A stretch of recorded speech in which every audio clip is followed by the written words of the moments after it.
या न्यूज बुलेटिनचे सहप्रायोजक आहेत गोकुळ. कोल्हापूर येथील नामांकित प्रवास संस्था हेवन हॉलिडेचा 21वा वर्धापन दिन उत्साहात आणि आनंदी वातावरणात साजरा करण्यात आला. हेवन हॉलिडेच्या यशस्वी वाटचालीबद्दल संस्थेला विविध संस्थांनी शुभेच्छा दिल्या. भविष्यातही अशीच दर्जेदार सेवा सुरू ठेवण्याचा विश्वास व्यक्त केला. हेवन हॉलिडे ही संस्था देश-विदेशातील पर्यटन सहलींचे नियोजन करत असून प्रवाशांना सुरक्षित, सुखकर आणि संस्मरणीय प्रवासाचा अनुभव देत आहे. फॉरेन ट्रिप्स, टूर पॅकेजेस, प्रवास नियोजन आणि ग्राहक समाधान या बाबींवर विशेष भर देत संस्थेने गेल्या 2 दशकात विश्वासार्ह ओळख निर्माण केली आहे.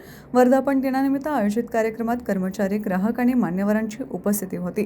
यावेळी संस्थेच्या यशस्वी प्रवासाचा आढावा घेत भविष्यातील नव्या उपक्रमांची माहिती देण्यात आली. हा कार्यक्रम उत्साहपूर्ण वातावरणात पार पडला. चंद्र बुगडे फ्रॉम हेवन हॉलिडे. तुम्ही आज इथे आलात न्यूज कनेक्ट करण्याबद्दल, त्याबद्दल तुमचं खूप खूप आभार. तर आज आपण इथे भेटलो आहोत आपल्या कंपनीच्या 21व्या वर्धापन दिनाबद्दल. तर आमच्या कंपनीला 21 वर्ष पूर्ण झालं. 2004 पासूनचा आपला हा प्रवास आहे जो आता चालू आहे आणि इथून पुढे सुद्धा छान पद्धतीने चालू राहील. तर आम्ही आमच्या कस्टमर्सचे, आमचे जे सदस्य आहेत त्यांच्या मनापासून आभार मानते की तुमच्या सर्वांच्या मदतीने आपण कंपनी इथपर्यंत पोहोचवते आहे आणि हा प्रवास असाच चालू आहे आणि आम्ही सगळ्यांना अशीच सेवा देतो. धन्यवाद.